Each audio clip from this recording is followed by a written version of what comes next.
बिहारी लाल की, भागवत पुराण की जय। राधे राधे भक्तों। सुखदेव जी कहते हैं कि नंद बाबा ने एक बार अपने गोप ग्वालों की सब सभा बुलाई और कहा कि जब से मेरे घर में लल्ला जन्म लिया है 3 वर्ष हो गए। इन 3 वर्षों में जब से लल्ला ने जन्म लिया है कोई न कोई अशुभ घटनाएं घटती ही रहती है। कभी कोई देवती आता है, कोई साधु के वेश के अंदर कोई असुर आता है, कोई स्त्री रूप धारण करके आता है और कोई पर्वत, और कभी कभी ये पेड़ गिरकर इस प्रकार की अपशकुन घटनाएं निरंतर हो रही है।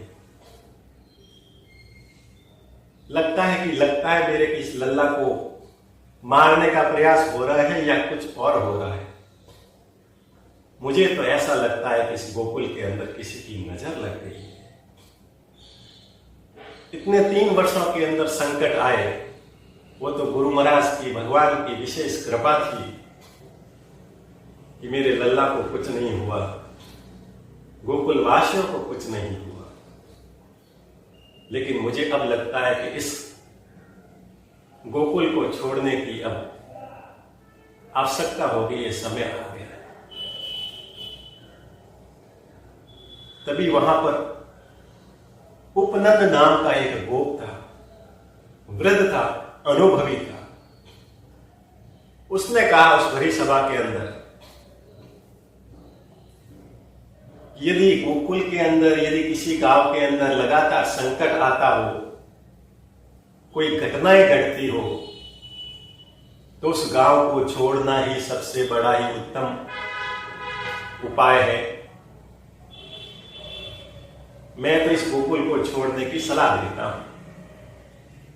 नंद बाबा ने कहा कि हम छोड़ तो देंगे, पर जाएंगे कहां पर?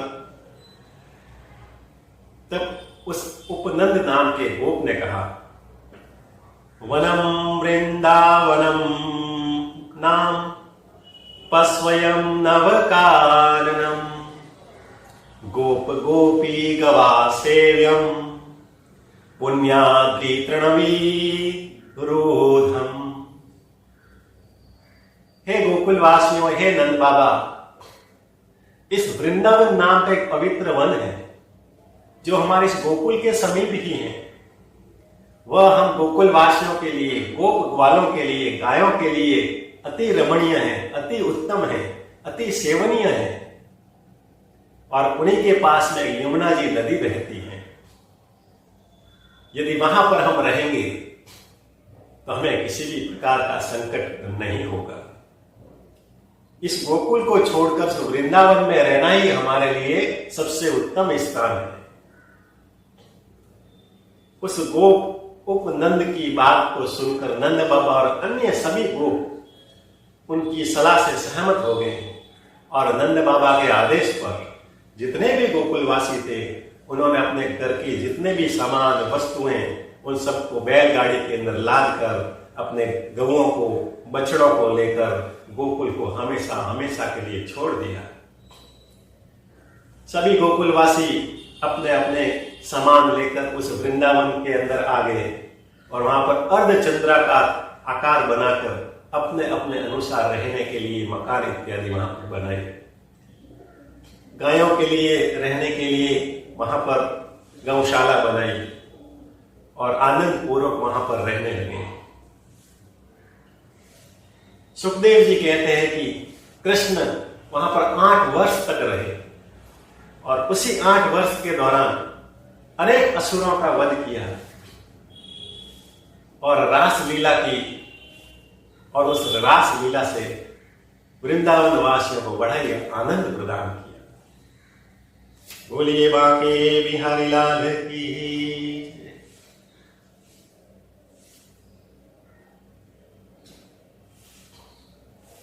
सुखदेव जी कहते हैं वृंदावन में रहने के बाद भी वृंदावन वासियों को आनंद पूर्वक रहने का शायद उनको भाग्य में था ही नहीं।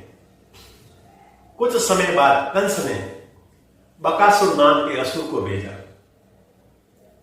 ये बकासुर और कोई नहीं, पूतना का भाई था। और उस बकासुर ने अपनी बहन पूतना के वध का प्रतिशोध लेने के लिए एक कौवे का रूप लेकर, बगुले का रूप लेकर उस वृंदावन में आ पहुंचा। उस बगुले ने देखा, बकासुर ने देखा कि वहां पर कृष्ण, बलराम और अन्य सखाएं वन के अंदर खेल रहे हैं, क्रीड़ा कर रहे हैं। तभी अवसर पाकर उस बकासुर ने अपनी लंबी सी चोंच से उस कृष्ण को अपने चोंच के अंदर पकड़ लिया और शरीर के अंदर निकल लिया। बोलिए वाकई बिहारी लाल की जय। कृष्ण को जैसे ही अंदर निकल लिया तो उनके जितने भी सखा थे भयभीत हो गए, डर गए, चिल्लाने लगे। परंतु कृष्ण ने उस बकासुर के पेड़ के अंदर उस पेड़ को इतनी जोर से प्रहार किया, मुष्टिका लाते घुसे कि उनके पेट में दर्द होने लगा। और उन दर्द के मारे बकासुर ने जैसे ही अपनी चोंच को खोला, कृष्ण वहां से बाहर आ गया। बाहर आने के बाद तुरंत उस बकासुर के दोनों चोंच को पकड़कर फाड़ दिया और बकासुर की वहीं मृत्यु हो गई। बोलिए भागवत भगवान की।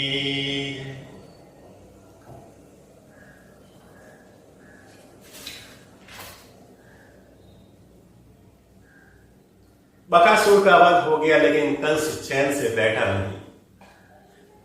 उसने सभा बुलाई और वहां पर अगासुर नाम के एक असुर को कहा कि तुम जाओ और वृंदावन के अंदर कृष्ण और कृष्ण के साथ जितने भी उन सबको तुम खत्म कर दो, उनका वध कर दो, उनकी मृत्यु।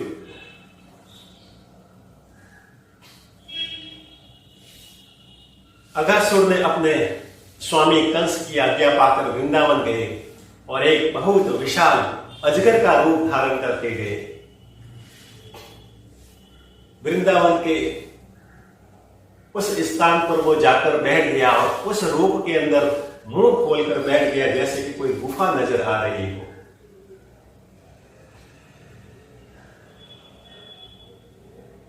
अब कृष्ण और उनके सखा ने देखा कि यार वृंदावन में ऐसी गुफा हमने कभी देखी ही नहीं। कृष्ण के सखाओं ने कहा कि हम इस गुफा के अंदर जाते हैं, देखते हैं क्या उसके अंदर खेलकर हम खेल का आनंद लेते हैं। ऐसा सोचकर कृष्ण के जितने भी सखा थे, कितने भी मित्र थे, वह उस बकासुर के जो मुंह फुलाकर बैठा हुआ था, मुंह बड़ा खोलकर, विशाल खोलकर बैठा था, उसके अंदर एक एक जितने भी सखा थे अंदर प्रवेश कर दिए। अंत के अंदर जब कृष्ण ने उस अगासुर के मुख के अंदर प्रवेश कर उस गुफा के अंदर जैसे ही प्रवेश किया, अगासुर ने अपना मुंह को बंद कर लिया। अब जैसे ही बंद किया तो जितने भी कृष्ण के सखा थे वो चिल्लाने लगे, डरने लगे, हे कृष्ण बचाओ बचाओ, ये तो गुफा नहीं, ये तो अजगर है, हमें मार देंगे, हमें मार देगा। कृष्ण ने कहा कि मेरे सखा ने यदि कहा है कि मार देंगे तो इनको तो बचाना आवश्यक है। बोलिए बाकी बिहारी लाल की। भगवान कृष्ण ने पहले अपने शरीर को विशाल किया और फिर उसके मुख के ऊपर जोरदार मुष्टिका का प्रहार किया। उसके प्रहार से उसका मुख खुल गया और भगवान श्री कृष्ण ने उस अगासुर के दोनों मुख को दोनों ओर से पकड़कर उसको फाड़ दिया, चीर दिया और अगासुर की वहीं मृत्यु हो गई। जैसे अगासुर की मृत्यु होगी, उसके अंदर से एक दिव्य पुरुष प्रकट हुआ, भगवान को चरण स्पर्श किया, उसका वंदन किया, भगवान ने आशीर्वाद दिया, उसको वैकुंठ धाम में पहुंचा दिया। सुखदेव जी कहते हैं कि ये जो दिव्य पुरुष अगासुर है, वो पिछले जन्म के अंदर शंकासुर का पुत्र था।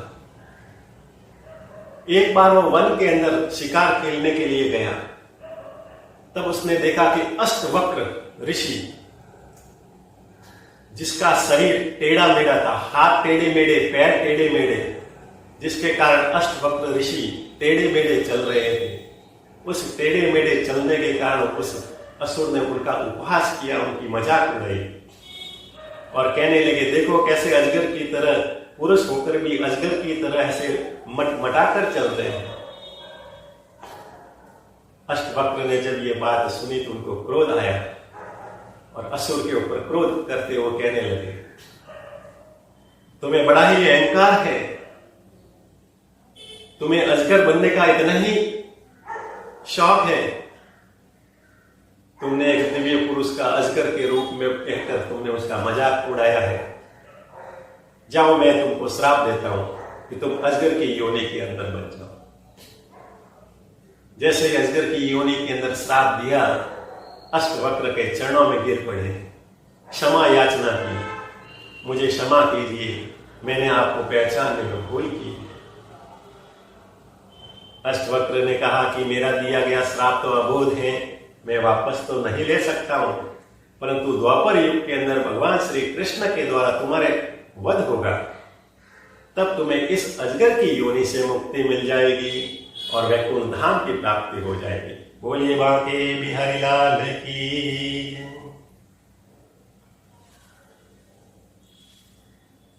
वो अगासुर का मृत शरीर 1 वर्ष तक वहां पर पड़ा रहा और भगवान कृष्ण और उनके सखा उसके अंदर अब वास्तविक गुफा बन गई और गुफा के अंदर 1 वर्ष तक पीड़ा करते रहे।